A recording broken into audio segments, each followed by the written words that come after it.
نبی کریم صلی اللہ علیہ وسلم کو اللہ نے بڑی ہی شانیں عطا فرمائی، بڑی عظمتیں عطا فرمائی۔ کہتے ہیں جی حضور کی تعلیمات زیادہ بیان ہونی چاہیے، نبی پاک کی شان بیان کرنے کا کیا معنی ہوا؟ یہ میلاد کا جلسہ، معراج کی محفل، حضور کی عظمتیں، شانیں، یہ کیوں بیان ہوتی ہیں؟ سوال یہ ہے ان دوستوں سے کہ اللہ کریم نے قرآن مجید میں فرمایا کہ اِنَّا أَعْطَيْنَاكَ الْكَوْثَرَ، محبوب بے شک ہم نے آپ کو خیر کثیر عطا فرمائی، دی ہے اللہ نے، دی ہے اپنے نبی کریم کو۔ یا اللہ تو دینے والا ہے، رسول لینے والے ہیں، ہمیں کیوں بتا رہا ہے؟ اس بات کو سمجھیے گا، اللہ دینے والا ہے، حضور لینے والے ہیں، قرآن میں کیوں ذکر کیا؟ تو رب فرماتا ہے تمہیں اس لیے بتا رہا ہوں کہ تم معمولی محبوب کے ماننے والے نہیں، اس محبوب کے ماننے والے ہو جنہیں اللہ نے بڑی ہی خیر کثیر عطا فرمائی۔ وَرَفَعْنَا لَكَ ذِكْرَكَ، اے محبوب ہم نے آپ کے لیے آپ کے ذکر کو بلند کر دیا۔ تو یا اللہ یہ بات تو محبوب سے کہہ لیتا اکیلے میں، ہمیں کیوں بتائی؟ قرآن میں کیوں ذکر ہوا؟ یہ وَرَفَعْنَا لَكَ ذِكْرَكَ میں امت کے لیے کیا ہے؟ تو فرمایا تمہارے لیے یہ ہے کہ تم اس محبوب کے ماننے والے ہو جن کے ساری دنیا میں چرچے۔ اعلیٰ حضرت فرماتے ہیں عرش پہ تازہ چھیڑ چھاڑ، فرش پہ طرفہ دھوم دھام، کان جدھر بھی لگائیے تیری ہی داستان ہے، کان جدھر بھی لگائیے تیری ہی داستان۔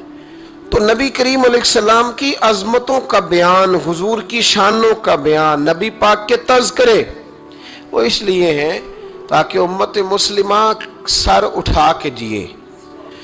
تو یہ شرمندہ ہو کے جو لوگ باتیں کرتے ہیں نا، معاذ اللہ کمزوری دکھاتے ہیں، یہ اس کمزوری کو دور کرنے کا بہترین علاج یہ ہے کہ ہر گلی میں، ہر کوچے میں، ہر نگر میں میرے مصطفیٰ کی عظمتیں بیان کی جائے۔ ایک زمانے تک یہ جو دہریے قسم کے لوگ تھے نا، عقل کے پجاری، ایک زمانے تک یہ کہا کرتے تھے کہ حضرت سلیمان علیہ السلام کا تخت ہوا میں کیسے اٹھتا تھا؟ 80 من اس کا وزن تھا تو وہ ہوا میں کیسے اٹھتا تھا جی؟ کچھ لوگ اس پہ بیٹھے ہوتے تھے پھر بھی وہ ہوا میں اٹھتا تھا۔ ہمارے اس زمانے کے علماء اس کا جواب دیتے تھے وہ تخت جی ہوا میں کیسے اڑتا تھا؟ بڑا اعتراض ہوتا تھا، بڑی اس پر باتیں ہوتی تھیں۔ اب نہیں آپ سنتے ہوں گے کوئی بات، کیوں بھلا؟ اب ہر روز جہاز اڑتا ہے اور اس تخت سے زیادہ وزن لے کے اڑتا ہے۔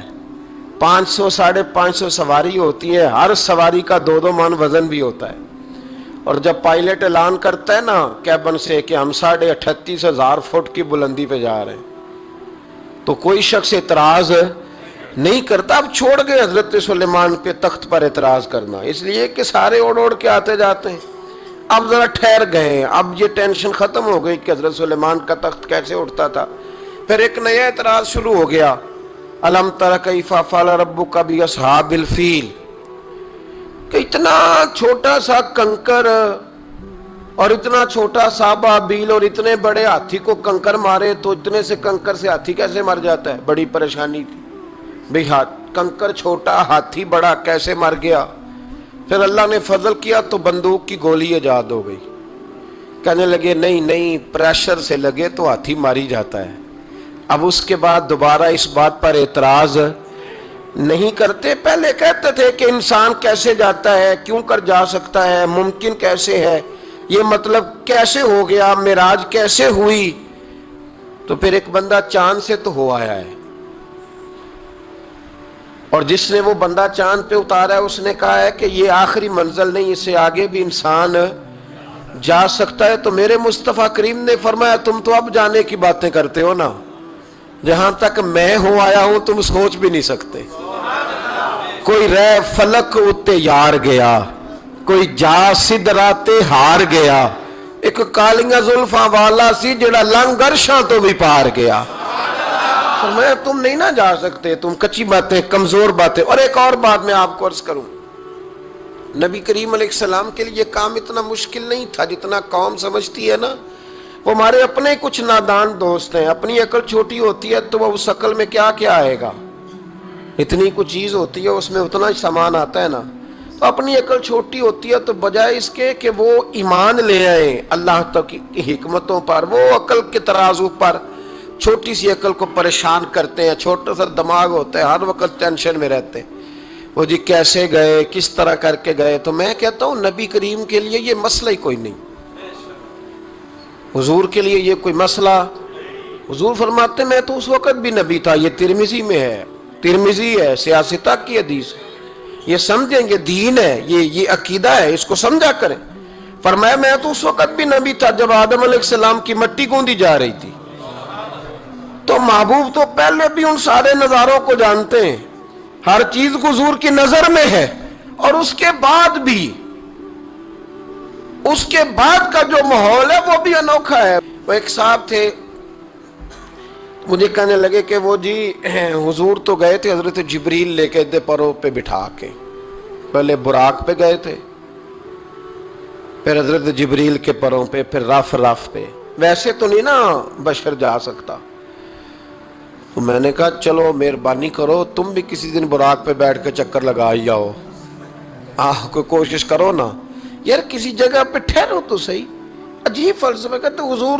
تو میں نے کہا چلو وہ تو رف تھی, حضرت جبریل کے پر تھے, براق تھا. تو وہ جو نبی پاک بعد میں 9 مرتبہ گئے اور آئے, حضور 50 نمازیں لائے نا, تو حضرت موسیٰ نے کہا کہ محبوب نہیں پڑھی جائیں گی, تو حضور گئے, 5 کی معافی ہوئی, پھر آئے. تو حضرت موسیٰ نے کہا کہ محبوب نہیں, یہ نہیں ہوگا. یہ بھی نبی پاک کی فرما برداری ہے اللہ کی بارگاہ میں. حضور نہیں کہتے ٹھیک ہے یا اللہ تو 50 کہتا ہے تو 50 ہی قبول ہے. حضرت موسیٰ نے کہا محبوب نہیں, آپ کہیں, آپ کہیں. اور یہ حضرت موسیٰ کے دل میں بات بھی اللہ نے ڈالی, یہ بھی اللہ نے ڈالی کہ آپ میرے محبوب سے کہیں. انہوں نے نہیں کہنا, ان کو تو جو کہہ دیا جائے قبول ہے. حضور واپس گئے تو 9 چکر لگائے نبی کریم نے. اس کا مطلب ہے کہ اب وہ جو 9 چکر حضور گئے اور آئے تو وہ حضرت جبریل کے پروں پہ لگائے تھے. کسی جگہ کسی روایت میں ملتا ہے کہ حضور نے فرمایا جبریل ادھر لا دوبارہ براق, پھر جانا ہے, ادھر پر دوبارہ لا یا براق دوبارہ لا. 9 دفعہ گئے اور 9 دفعہ آئے. پھر مان لو کہ تیرے لیے 2-4 قدم عرش بری ہے, تیرے لیے 2-4 قدم عرش بری ہے. محبوب کی عظمت کو سمجھو. حضور جب چاہیں, جس وقت چاہیں, جس وقت چاہیں, جس وقت دل چاہے. یہ تو میرے محبوب کا آنا جانا ہے, یہ تو رسول پاک کا آنا جانا ہے. حضور کا جب جی چاہے آئیں, جب جی چاہے جائیں. حضور نماز پڑھا رہے تھے, یہ صحیح مسلم کی حدیث ہے. مسلمانوں ساری زندگی آنکھیں کھول کے, دل کھول کے, خوشبو کی طرح مہک کر, پھولوں کی طرح تازہ تر و تازہ رہ کے زندگی گزارو, اس لیے کہ رب کریم نے تمہیں شانوں والا رسول عطا فرمایا ہے. طبیعتیں ٹھنڈی رکھو, مزاجوں میں سکون رکھو, خوش ہو جایا کریں حضور کا. آپ یقین کریں کسی جگہ محفل ملال لکھا ہوتا ہے تو طبیعت ٹھنڈی ہو جاتی کہ یہاں میرے نبی کی نعتیں پڑھی جائیں گی. کسی جگہ محفل معراج لکھا ہوتا ہے تو طبیعت ٹھنڈی ہو جاتی ہے, یہاں حضور کا ذکر ہوگا. یہ نا اپنے دل میں شوق پیدا کریں. جو لوگ کہتے ہیں نا بڑے دکھ ہیں, تو وہ حضور کی نعت سن کے راضی ہونا سیکھیں, اللہ انہیں سکھ عطا فرمائے گا. جو کہتے ہیں بڑے پریشان رہتے ہیں, تو وہ حضور کے درود و سلام سے راضی ہونا سیکھیں, اللہ سکون عطا فرمائے گا. سنگیو یاد رکھو, جو کہتے ہیں کہ دل بے قرار رہتا ہے, اپنے دل کو حضور کی تعریف سے جوڑ لے, رب تیرے دل کو سکون عطا فرمائے گا. خوش ہونا سیکھیں حضور کا نام سن کے, ٹھنڈا ہونا سیکھیں, طبیعتوں کو کلیجوں کو ٹھنڈا کرنا سیکھیں, اللہ راحت عطا فرمائے گا. لیکن اگر بحث ہی بحث کرنی ہے تو کیسے جی, کس طرح جی, کس حال میں. میں بڑی تنقید کرتا ہوں پیسے لینے والوں, طے کرنے والوں پر, کئی دفعہ تکلیف بھی بڑی ہوتی ہے. ایک بندہ بڑی پیاری نعت پڑھ رہا تھا, بڑی پیاری, میں بھی سٹیج پہ موجود تھا. تو ایک صاحب سے میں نے کہا کہ یار آج تو مزہ آ گیا, کلام سننے کا لطف آ گیا. تو کہنے لگا اس نے 40,000 بھی لیا ہم سے. تو میں نے کہا یار ٹھیک ہے اگر اس نے لے ہی لیا ہے نا تو تمہیں بحث کرنے کی کیا ضرورت ہے؟ جتنی اچھی وہ نعت پڑھ رہا ہے نا، میرے خیال میں 40,000 بھی تھوڑا ہے، اس کو زیادہ دینے چاہیے تھے۔ اور اگر اس نے لے لیے اب دے دیے تو اب بحث کرنے کی کیا ضرورت ہے؟ اب تو مزہ لینا چاہیے کہ میرے نبی کا ذکر کر رہا ہے۔ وہ جو لے دے رہا ہے وہ اللہ اس سے حساب لے لے گا نا خود ہی قیامت میں۔ یہ ہم بھی شکوہ کرتے ہیں، سمجھانے کی کوشش کرتے ہیں، لیکن ان شکووں میں آ کے ہم نے نعت تو نہیں نہ چھوڑ دینی، حضور کا ذکر تو نہیں نہ چھوڑ دینا۔ اب اس کے نیچے آ کے وہ اپنا ذائقہ لینا، تو میں نے پہلے بھی آپ کو بتایا تھا، پھر بتاتا ہوں۔ میں مسجد نبوی شریف میں نا سلام کرنے کے لیے حاضر ہوا۔ اب تو میرے جیسے بندوں کو نقاب کر کے جانا پڑتا ہے نا، اس وقت ذرا جلدی چلے جایا کرتے تھے، موقع مل جاتا تھا۔ تو میں نا بابو سلام سے داخل ہوا تو ایک بابا جی بڑے سادے سے، پگڑی بھی سادی، طبیعت بھی سادی، تو اپنی موج میں وہ جا رہے ہیں۔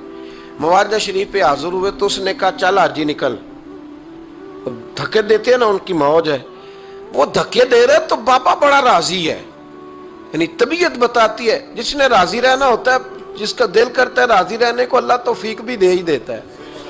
اور کچھ بیچارے دنیا میں آئی پریشان رہنے کے لیے، ان کا پروگرام ہی نہیں خوش ہونے کا، اللہ ماشاءاللہ ان کو بڑی ٹینشن ہوتی ہے، ادھر سے بھی ٹینشن ادھر سے بھی ٹینشن، کوئی ہنس کے ملا تب بھی ٹینشن، نہ ہنس کے ملا تب بھی ٹینشن، پریشان ہی رہتے ہیں، مزاج بن جاتا ہے۔ بابا جی بڑے فریش تھے، بڑی طبیعت ٹھنڈی، اس نے دھکے دیے، کہا چل حاجی اللہ۔ تو بابا پتہ کیا کہتے تیری خیر ہوئے پہرے دارا، اے روزے دی جالی چومر لین دے۔ تو وہ کہتا چل نکل، کہتا تیری خیر ہوئے پہرے دارا، روزے دی جالی چوم لین۔ میں نے اس بابا جی سے بڑی تربیت لی، میں جب بھی ان کو یاد کرتا ہوں میرا دل بڑا ٹھنڈا ہوتا ہے۔ وہ پھر اس نے تیسرا دھکا دیا، چل نکل، پاپا پھر کہتا تیری خیر ہوئے پہرے دارا، روزے دی جالی۔ اور وہ بندہ بالکل عربی النسل تھا جو دھکے دے رہا تھا، باہر نکلے، مجھے بھی دھکا دیا بابا جی کو، ہم باہر نکلے تو میں کہا بابا جی انہوں کو تو تہاڈی بھی سمجھ آتی سی، کہندے پتر مینوں بھی پتہ ہے، میں تے اپنا رانجھا پہ راضی کردا سا، اور مینوں پتہ ہے انہوں نہیں سمجھ آ رہی، مینوں پتہ ہے انہوں کی پتہ، میں تے پنجابی چ لگا اپنا۔ تو بھئی جس نے رانجھا راضی کرنا ہے نا، اس نے رانجھا راضی کر ہی لینا ہے۔ میں نے ایسے لوگ بھی دیکھے ہیں جو چھوٹے سے بچے کو کھڑا کر کہتے ہیں بیٹے مولا یا صلی اللہ علیہ وسلم آتا ہے، چل سنا میرا پتر۔ وہ بچے نے اس کو قصیدہ سنایا تو بابا جی 10 روپے دے کے اپنا رانجھا راضی کر کے نکل گئے۔ جس نے اعتراض کرنا ہے وہ سارا دن اسی چکر میں پڑا ہوا ہے، انہیں 50 لیا ہے، اے 40 لیں دینا۔ او بھئی تو جو لیتا ہے نا تو اس کو جان چھوڑ، تو یہ دیکھ کے تیرے محبوب کا ذکر کرتا ہے نا، تو رسول اللہ کی بات سن۔ اب سننا تو انہی سے ہے نا، ہم دعا کرتے ہیں اللہ انہیں بھی توفیق ہدایت عطا کرے، یہ پیسے لینے والے سیانے ہو جائیں، اور سارے لیتے بھی نہیں، تو ان سے سن لیا کر جو نہیں لیتے، سن تو صحیح نا، اپنا رنجا تو راضی کرنا، شوق تو بیدار کر، طبیعت میں ٹھنڈک تو پیدا کر۔ میرے رسول کریم علیہ السلام کی جو شانیں ہیں، حضور کی جو رفعتیں ہیں، نبی پاک کی جو بلندیاں ہیں، رسول پاک کی جو حضور کو اللہ نے کرام دیا ہے، وہ گلاب کی طرح طبیعت کو مہکا دیتا ہے۔ جب ہم چیزیں پڑھتے ہیں تو طبیعت ٹھنڈی ہو جاتی۔ ہمارے حضرت صاحب کا طریقہ تھا، کوئی حضور کی شان والی روایت پڑھتے نا تو رات کو کتاب پہ نشانی لگا لیتے، اور صبح نا وہ کتاب پکڑی ہوتی تو کہتے ادھر آ بھائی یہ دیکھ کیا لکھا ہے قاضی یار صاحب نے، یہ دیکھو کیا لکھا ہے کہ نبی کریم علیہ السلام نے فرمایا اللہ تعالیٰ قیامت کے دن میری سفارش پڑھنا 70,000 امتیوں کو بغیر حساب کتاب جنت میں داخل کر دے، یعنی ان سے کھڑا کر کے پوچھے گا بھی کوئی نہیں کہ کیا کیا، کیا 70,000 بغیر حساب کتاب۔ یہ دیکھو کتنی شان والی بات۔ تو وہ ٹھنڈا کرنا چاہتے تھے نا اپنے دل کو، تو ان کے دل ٹھنڈے ہو جاتے تھے۔ ایک بات سننا تو طبیعت پھولوں کی طرح مہک جاتی، ایک حدیث پڑھتے تھے تو اسی کے سکون میں رات کو سو جاتے تھے۔ پروگرام بنائے کہ حضور کی جب تعریف ہو، جب موقع ہو تو پھر طبیعت ٹھنڈی ہو۔ سنیں، میں نے کہا 2-4 قدم عرش بری ہے۔ نبی کریم علیہ السلام نماز پڑھا رہے تھے، ظہر کی نماز تھی یا عصر کی نماز تھی، صحیح مسلم میں موجود ہے۔ حضرت ابو ہریرہ فرماتے ہیں نماز پڑھاتے پڑھاتے نبی پاک نے قدم آگے کیا، نماز پڑھاتے پڑھاتے قدم آگے کیا اور یوں ہاتھ اٹھایا پھر واپس کر لیا۔ اب نماز پڑھ کے نا تو سلام پھیرا تو صحابہ عرض کرنے لگے یا رسول اللہ صلی اللہ علیہ وسلم وہ نماز میں پیر بھی آگے کیا تو ہاتھ بھی اٹھایا، تو وجہ کیا تھی؟ اب پہلا سوال تو یہ ہے کہ آپ لوگ نماز پڑھ رہے تھے یا حضور کو دیکھ رہے تھے؟ تو صحابہ تو پہلے ہی بتاتے ہیں کہ بھئی ہم تو پہلی صف میں نماز اس لیے پڑھتے تھے کہ نماز بھی ہوتی رہتی تھی اور چپ کے محبوب کی دید بھی ہوتی رہتی تھی۔ حضور سے پوچھا یا رسول اللہ وہ نماز پڑھتے پڑھتے قدم آگے بڑھایا آپ نے تو پھر پیچھے کر لیا، کیا تھا؟ اور ہاتھ اٹھایا تو پھر آپ نے نیچے کر لیا۔ تو نبی کریم فرمانے لگے نماز پڑھاتے پڑھاتے جب میں نے کہا نا سمیع اللہ لمن حمیدہ، اچانک میری نظر اٹھی تو جنت میں چلی گئی، نظر اٹھی تو جنت میں۔ تو محبوب فرماتے ہیں جب میری اوپر نظر گئی نا تو میں نے دیکھا کہ انگوروں کا ایک خوشہ لٹک رہا ہے جنت میں، تو میں نے ہاتھ بڑھایا کہ توڑ لوں۔ حضور کھڑے ہیں مسجد نبوی میں اور فرماتے ہیں کہ میں یہاں کھڑے ہو کے ہاتھ اونچا کروں تو میرا جنت تک پہنچ جاتا ہے۔ فرمایا میرا ارادہ ہوا کہ وہ خوشہ جنت کا توڑ لوں، اور ذرا میں نے پیر آگے بڑھایا ہی تھا تو میرے دل میں خیال آیا کہ جنت راز ہے تو راز ہی رہنی چاہیے، یہ راز کھل گیا تو مزہ نہیں آئے گا، تو میں نے پھر وہ ہاتھ واپس کر لیا۔ صحابہ کہتے ہیں جب نبی کریم نے یہ بیان کیا تو ہمارے چہرے نہ تجسس سے کھیل اٹھے، تجسس سے ہم کوئی بات اور بھی سننا چاہتے تھے۔ تو محبوب فرمانے لگے اگر میں وہ خوشہ توڑ کے لے آتا اور تمہیں دے دیتا تم قیامت تک بھی کھاتے رہتے تو تم سے ختم نہیں ہونا تھا۔ یہ صحیح مسلم کی حدیث ہے۔ او بھائی میرے رسول کریم کے واقعہ معراج پہ شکوہ کرنا، کہنا سمجھ میں نہیں آتی کیسے گئے تھے، تو جو چاہے تو ہر شب ہو مثال شب اسرا۔ نبی کریم صلی اللہ تعالی علیہ وسلم فرماتے میں ام ہانی کے گھر میں سویا ہوا تھا، کوئی آنے والا آیا، اس نے مجھے جگایا، اور جو لفظ حدیث میں بڑے شاندار ہیں۔ محبوب فرمانے لگے جبریل امین کہنے لگے یا رسول اللہ چلیے رب آپ کی ملاقات کا شوق رکھتا ہے، اللہ آپ کی ملاقات کا شوق۔ یہاں بھی بڑی پریشانی ہوتی ہے بعض لوگوں کو، پتہ نہیں کیوں اتنے پریشان ہوتے ہیں، کہتے ہیں جی حضور تو حضرت جبریل سے مل کے واپس آ گئے، حضرت جبریل سے مل کے نا نبی کریم واپس آ گئے۔ مجھے اس بات کی سمجھ نہیں آتی کہ اگر حضور اللہ سے مل لیں تو کسی بندے کا اس میں نقصان کیا ہے؟ کچھ کیا مطلب ٹینشن کس بات کی ہے؟ اتنی پریشانی، اتنی موٹی کتابیں لکھ دی کہ نبی پاک نے اللہ کو نہیں دیکھا، حضرت جبریل سے ملاقات کر کے حضور واپس آ گئے۔ یعنی میں سمجھنا چاہتا ہوں، میری سمجھ میں آیا نہیں، میں نے بڑی عقل دوڑائی ہے کہ اگر حضور اللہ کو مل لیں، ملاقات ہو جائے، قرآن کہتا ہے وجوہ یومئذ ناظرہ الی ربہا ناظرہ، قیامت کے دن چہرے چمکیں گے اس لیے کہ اپنے رب کا دیدار کریں گے۔ میں بھی کروں گا انشاءاللہ، آپ بھی کریں گے۔ کہا چہرے چمکیں گے اس لیے کہ مومن اپنے رب کا دیدار۔ وہ میرے بھائی اگر ہر مومن دیدار کر سکتا ہے، اور قرآن کہتا ہے نبی کریم علیہ السلام اگر اللہ کریم کا دیدار کر کے واپس آئیں تو اتنی زیادہ پریشانی علامہ صاحب کو، شیخ کو، اتنی ٹینشن، اتنے زیادہ وہ آوازار ہوئے کہ اتنی موٹی کتاب لکھ دی، اور ادھر سے دلیل لائے کھینچ کے، ادھر سے دلیل لائے، اللہ کا تو ادراک ہی کوئی نہیں کر سکتا، دیکھ ہی کوئی نہیں سکتا، ممکن ہی نہیں تھا۔ حضور تو گئے تھے حضرت جبریل سے ملنے۔ تو میں نے کہا آپ کو غلطی لگ گئی، وہ اس لیے کہ شیخ محقق شاہ عبد الحق صاحب محدث دہلوی رحمۃ اللہ لکھا ہے کہ کسی نبی کے پاس حضرت جبریل صرف 11 مرتبہ آئے، اور کسی پیغمبر کے پاس 21 مرتبہ آئے، کسی کے پاس 30 مرتبہ آئے، اور نبی کریم علیہ السلام کی بارگاہ میں حضرت جبریل امین نے 24,000 مرتبہ حاضری دی ہے۔ 24,000 مرتبہ، 24,000 مرتبہ آئے حضرت جبریل۔ تو حضرت جبریل تو روز سویرے یہاں ہوتے تھے، ان کو ملنے جانے کے لیے اتنی محنت کرنے کی کیا ضرورت، وہ تو روز کھڑے ہوتے تھے۔ بلکہ علامہ صفوری نے ایک بڑی شاندار بات لکھی ہے، یہ تو نبی کریم کی بات ہے نا، مولا علی شیر خدا۔ آپ فرماتے ایک دن حضرت جبریل علیہ السلام نا انسانی شکل میں، جب حضور نے فرمایا نا کہ میں علم کا شہر ہوں، علی اس کا دروازہ ہے، تو فرماتے ہیں جب یہ روایت حضور نے یہ حدیث بیان فرمائی تو حضرت جبریل انسانی شکل میں نا حضرت علی شیر خدا کے سامنے آ کے کھڑے ہو گئے. حضرت جبریل امین علیہ السلام کھڑے ہوئے اور فرمانے لگے علی سنا ہے علم کے شہر کے آپ دروازے ہیں. تو مولا علی فرمانے لگے مصطفیٰ کریم نے فرمایا ہے. تو کہا اچھا پھر اگر آپ علم کے شہر کے دروازے ہیں تو بتائیں بھلا اس وقت حضرت جبریل کہاں ہیں؟ کہتے ہیں جو تو جبریل کو ملنے گئے تھے تو حضرت جبریل مولا علی کے سامنے کھڑے.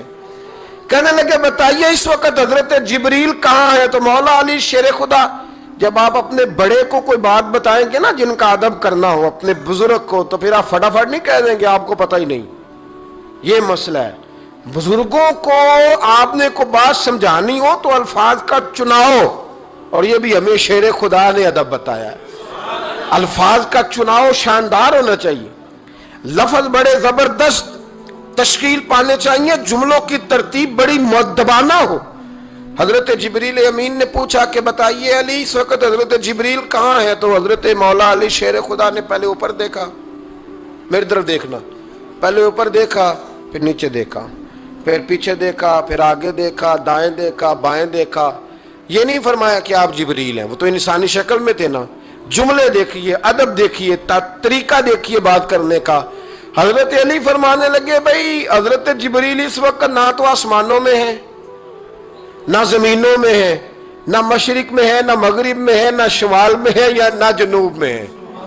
فرمانے لگے جی وہ اس وقت کہیں بھی نہیں ہے. پھر بھی فوراً نہیں کہا کہ آپ خود ہی تو ہیں, یہ نہیں فرمایا. کہنے لگے یا آپ جبریل ہیں یا میں جبریل ہوں, دونوں میں سے ایک جبریل ہے, اب فیصلہ کر لیں. تو حضرت جبریل مسکرائے, تر دامنی پہ شیخ ہماری نہ جائیے, ہم تو دامن نچوڑ دیں تو فرشتے وضو کریں. حضرت جبریل مسکرائے اور فرمانے لگے آپ تو علی ہیں, جبریل تو میں ہی ہوں. آپ تو علی ہیں, جبریل تو او بھائی یہ حال ہے ان کے غلاموں کا, یہ حال ہے ان کے غلاموں کا, تو میری سرکار کا عالم کیا ہوگا. کہتے ہیں جی حضور گئے اور مل کے نا حضرت جبریل سے تو واپس آ گئے. تو میں نے کہا اب نہ پریشان ہو, اگر حضور اللہ سے مل بھی لے تو آپ کا فائدہ ہی ہے, نقصان کوئی نہیں. آپ کا کوئی نقصان ہے, کوئی نقصان نہیں. نبی کریم علیہ السلام تو فرماتے ہیں جب رب کریم نے کہا نا السلام علیکہ ایھا النبی, معراج کی رات, السلام علیکہ, یہ جو اتحیات آپ پڑھتے ہیں یہ معراج کا تحفہ ہے. جب کہا نا السلام علیکہ ایھا النبی, اے نبی آپ پر سلامتی ہو. حضور فرماتے ہیں رب نے میرے سامنے مجھے بٹھا کر کہا, سامنے, یا رسول اللہ آپ نے رب کو دیکھا؟ فرمایا رأیت ربی بأحسن صورۃ, میں نے رب دیکھا ہے اور بڑی سونی صورت میں دیکھا ہے, بڑی سونی صورت میں. سامنے بٹھا کے کہا السلام علیکہ ایھا النبی ورحمۃ اللہ وبرکاتہ, محبوب آپ پر سلام ہوا میرے نبی, رحمت ہو برکت ہو.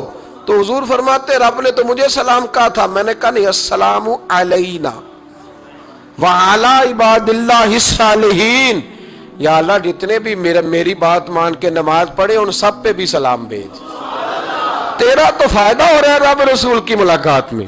السلام علینا وعلی عباد اللہ الصالحین, اے اللہ جتنے بھی صالح لوگ ہیں ان سب پر سلام ہو, ان سب پر. تو یہ تو معراج میں تیری میری بات. علامہ اسماعیل حقی رحمۃ اللہ علیہ فرماتے ہیں کہ 90,000 باتیں کی اللہ تعالیٰ نے اپنے نبی سے معراج کی رات, ملاقات بھی ایک رات کی, اور 90,000 باتیں.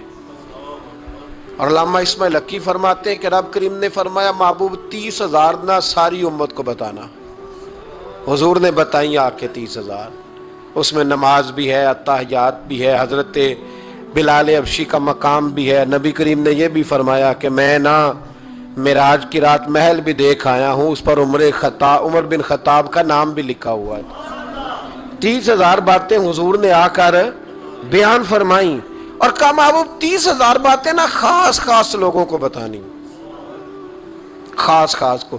ہر بندے کا ہاضمہ درست نہیں ہوتا, وہی سالن کھا کے کچھ کہتے ہیں بڑا مزہ آیا، کچھ کہتے ہیں ساری رات نیند ہی نہیں آئی، حالانکہ معاملہ ہوتا ہے ہاضمے کا۔ ہر آدمی درست ہاضمہ نہیں رکھتا، تو لوگ ہاضمہ صحیح کرانے کی بجائے سامنے والے کی ہانڈی صحیح کراتے رہتے ہیں، اس کو کہتے رہتے ہیں کہ تو لہسن زیادہ ڈالا کر۔ او بھائی تو اپنے ہاضمے پہ تھوڑی محنت کر، صبح واک کیا کر، دہی شہی کھایا کر، پھر بھی نہ ٹھیک ہو تو صبح شامی سب گول استعمال کیا کر، اس کے چھلکے سے فائدہ لے، کہ سارا اعتراض سامنے والے کی ہنڈیا پہ ہی ہے۔ نبی کریم صلی اللہ علیہ، یہ جو ہاضمہ خراب ہو جاتا ہے پھر بندہ ٹینشن لیتا ہے، کہتا ہے نہیں جبریل سے ملے تھے، اللہ کا دیدار ہی نہیں کیا، وہ تو بس خواب کا معاملہ تھا، خواب میں گئے تھے، خواب میں۔ بھائی میں آپ سے کہتا ہوں کہ میں نے رات کو خواب دیکھی ہے پاکستان کا صدر بن گیا، تو آپ کو کوئی پریشانی ہے؟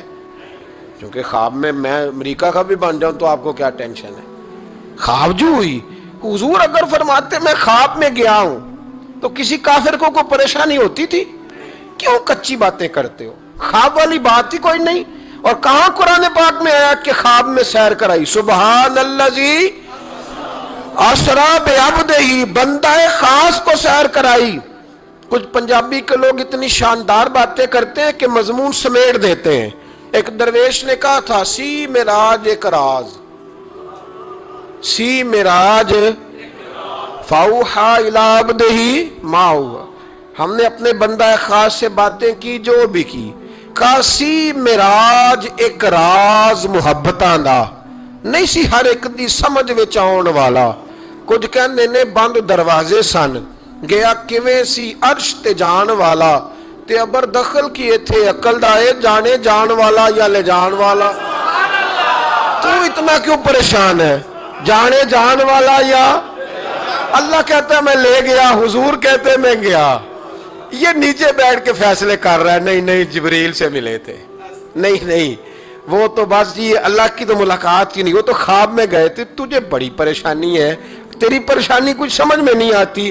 بلا وجہ یہ کچھ لبرل قسم کے لوگ ہر بات کو عقل کے ترازو میں تولتے ہیں۔ میرے رسول کریم علیہ الصلوۃ والسلام تشریف لے گئے، اور میرے بزرگوں نے ایک بات کیا جو بڑی شاندار ہے، اللہ اکبر۔ کچھ چیزیں ساری کتابیں کھنگالنے سے بھی نہیں ملتی، پر رب کریم کا بندہ بولتا ہے تو کمال کر دیتا ہے۔ وہ اصل میں کتاب و سنت کا نچوڑ ہی بیان کرتے ہیں پر کمال کر دیتے ہیں، کمال۔ کرسی پر، وزیر اعظم کی کرسی پر بیٹھنا اتنا مشکل نہیں جتنا کرسی چھوڑنا مشکل ہے۔ جو آج کے جب وزیر اعظم بنا، ڈکٹیٹر بھی بنے تو انہوں نے بعد میں سیاسی پارٹیاں بنا لی کہ شاید دوبارہ کچھ عقل چل ہی جائے۔ مصر میں ایک ایسا وقت گزرا ہے کہ جس کو بادشاہ بناتے تھے جب اس کی مدت ختم ہوتی تھی نا، اس کو قتل کر دیتے تھے۔ بھائی مارتے کیوں؟ وہ کہتے یہ سازش کرے گا دوبارہ بننے کے لیے، یہ ایسا لطف ہے کہ یہ جاتا نہیں۔ وہ میرے بھائی اوپر جانا کمال نہیں ہوتا، اوپر جا کے اس لیول پر بیٹھ کر غریبوں مسکینوں یتیموں پر توجہ رکھنا، اپنے ماحول کو نہ بدلنا۔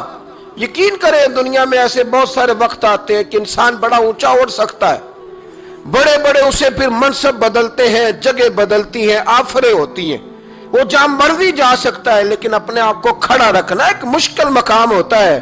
او بھائی پرانا سجن مل جائے تو لوگ، وہ کلاس فیلو جو کبھی پڑھا کرتا تھا تو لوگ کہتے ہیں ساڈے پنڈ وچ رہندا سی، وہ دوستی وہ گوارا کرنا پسند نہیں کرتے۔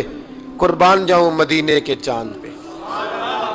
انسان بھول جاتا ہے، اب یقین کریں بھول جاتا ہے، جب وہ کھڑا ہوتا ہے نا بارسلونا کے ایئرپورٹ پہ، اور جب وہاں اس کا انٹرویو لیا جاتا ہے، جیو والے وہاں پہنچتے ہیں، مانچسٹر کے اڈے پر جب وہاں ایکسپریس نیوز پہنچ کے پوچھتی ہے کہ آپ کو کیسا لگا یہ دورہ، وہ کہتا ہو میں پتہ نہیں کون سی ہستی ہو گیا ہوں۔ پھر لوگ بات کرتے ہیں تو جملوں میں یوں لگتا ہے کہ تکبر چھلکتا ہے۔ بڑا مشکل ہے اونچا اڑنے کے بعد غریبوں کو مسکینوں کو یاد رکھنا۔ اور حضور تو اس جگہ گئے تھے جہاں ایک تجلی دے کر حضرت موسیٰ علیہ السلام جیسے پیغمبر بے ہوش ہو گئے۔ حضور فرماتے جب میں گیا تو ادھر بھی نور تھا، ادھر بھی نور تھا، آگے بھی نور تھا، پیچھے بھی نور تھا۔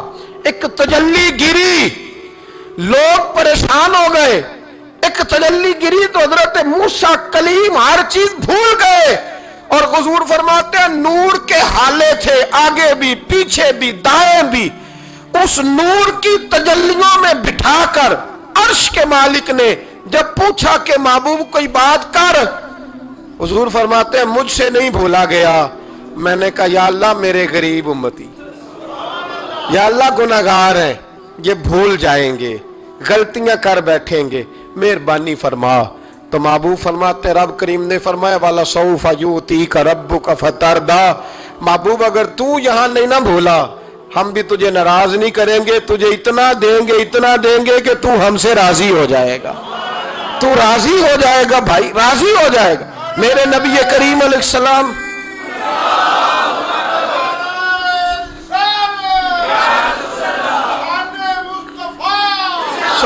ماشاءاللہ دیکھیں جی، بزرگ جب نعرہ لگاتے ہیں تو یوں لگتا ہے اللہ نے حضرت زلیخا کو جوانی عطا کر دی۔ یہ محبت ہے نا مصطفیٰ کریم کی، یہ جوش پیدا ہوتا ہے نا جی۔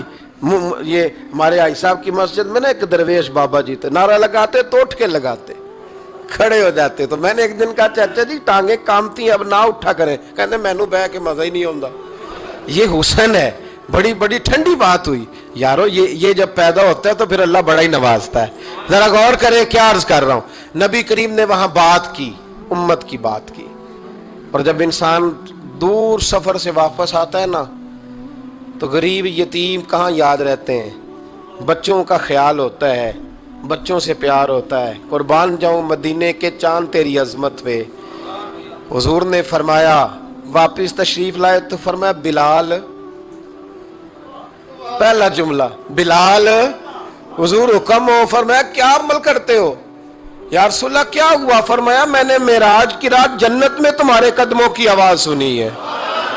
یا رسول اللہ وہاں تو لوگ بھول جاتے ہیں، کہاں یاد رہتا؟ فرمایا میں نے سنا ہے، کیا کرتے ہو؟ عرض کی حضور کچھ بھی نہیں، میں کہاں اور جنت کہاں؟ حضور مجھے تو پتہ ہے نا میرا روپ بھی نہیں تے میرا رنگ بھی نہیں، میں نو یار منان دا ٹنگ بھی نہیں، مجھے تو پتہ ہے نا میں کیا ہوں، مجھے تو خبر ہے حضور، میں نے اور عمل، بلال اور جنت میں آواز۔ تو محبوب نے فرمایا میں نے سنی ہے، بتا۔ عرض کی یا رسول اللہ صلی اللہ علیہ وسلم آپ نے ایک دفعہ کہا تھا جب بھی وضو کرو 2 رکعتیں پڑھ لیا کرو، حضور میں نے کبھی نہیں چھوڑی۔